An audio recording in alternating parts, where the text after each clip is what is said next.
The governor was, of course, just one of nearly 4 dozen delegates representing New Mexico at the DNC.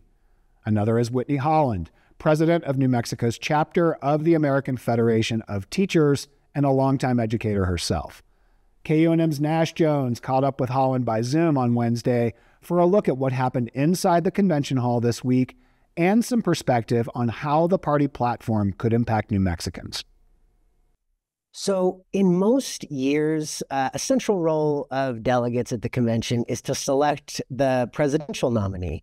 And besides that ceremonial roll call you all did that was stacked with billboard hits, you officially nominated Vice President Kamala Harris through a virtual roll call earlier this month. So what was left for you all to do?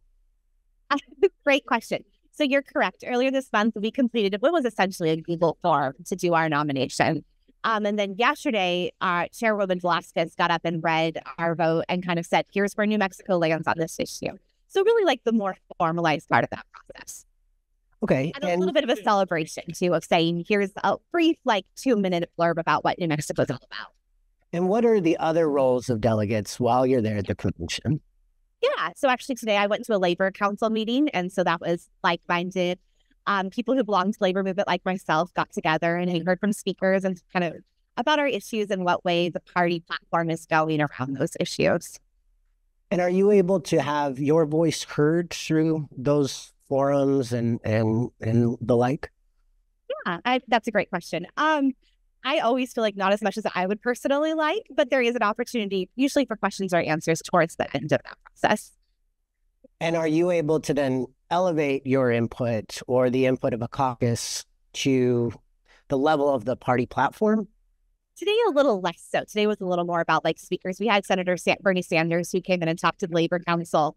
I think earlier in the week on our Monday meeting was a little more, let's have dialogue. Today was really let's do the kind of roll through of guests that came through.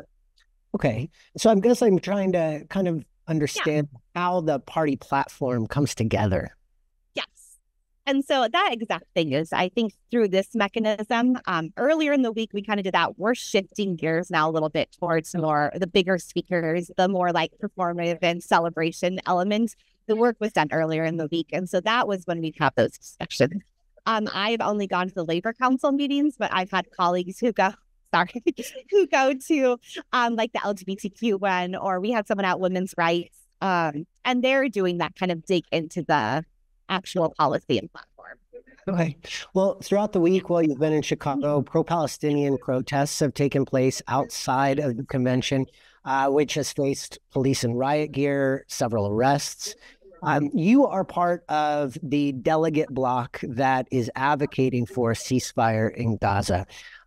What have those calls looked like inside the convention hall?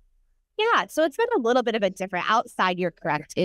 Our shuttle bus on Monday, we were stuck on the bus for almost 2 hours because of the protest. And so my understanding, based on some of the communication we've had amongst our delegate bloc, is there's the approved sanctioned group of activities. And some of those were not the activities of the delegate bloc. And I'm sure there's some overlap in that, but I think there's kind of 2 streams of activist work going on right now.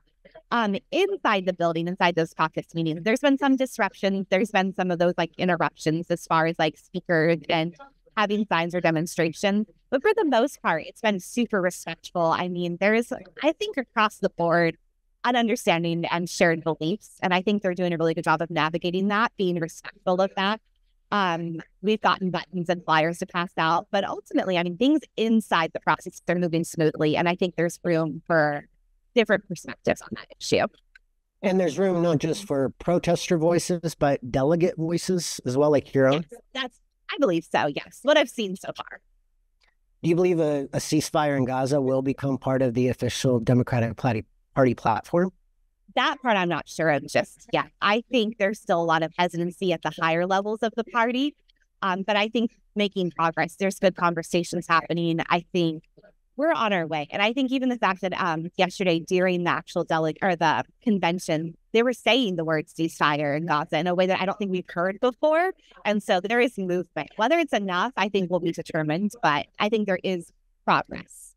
Right. Even President Biden mentioned in his address to the DNC. No. Yes, correct. Again, not as much as I would have hoped to see, but I think that's for him, that's movement. Mhm. I always say Um, like progress, not perfection. And so we're making progress. that's right. Well, you mentioned you're also a labor organizer and a former educator. How do those identities, those experiences play into what you're advocating for? Yeah. So I think again, it comes to those conversations. So I'm trying to get my New Mexico delegation on board with labor. We have a pretty decent labor presence. AFT New Mexico in particular has really shown up, but having conversations about what that means and what that looks like. Especially the education piece. Everyone knows a teacher. Everyone has a relative who was a teacher, it seems like. And so really saying what's happening in classrooms today is what happened in classrooms. Like there are common issues across generations. And so getting those like shared understanding, a lot of that has been happening. Okay. And in addition to some of these substantive policy debates that have been taking place at the convention, it's also an event that is full of primetime speeches. Is it ever? Yeah. And your own fellow delegate, Governor Michelle Lujan Grisham, was among those speeches. Her address on healthcare was fairly brief. It was fairly broad. What did you think of it? And do you think it represented New Mexico on the national stage? Yeah, absolutely. I think even though it was brief, it's incredible to me that New Mexico gets that platform. We see some of these other larger delegations uplifted. We were kind of joking internally, like our seating's a little further up in the stadium. And so we're just like, we get left behind sometimes. We're more rural. We're not a swing state. We're not really a state in play. And so I think her having that role, we were proud. I mean, it's exciting. And I think she really captured not just New Mexicans' concerns, but across the country concerns about what happens on these elections have consequences. And so what's going to happen based on the election turnout. Well, speaking of what's going to happen for you all as the convention closes out? What's next for the delegation and the New Mexico Democratic Party? I think our delegation across the board is going to go home and get a ton of sleep. So we are going late into the night, and we have 7:30 breakfast. So I need to recover. And then I think based on the conversations we've had and the feedback, and we are hearing from across the country what other states are doing, what other even these more like specific groups of populations like unionists, educators, what they're doing. I think that will kind of be woven in through our party as we move forward. Okay. Well, Whitney Holland, New Mexico Convention delegate for the Democratic National Convention.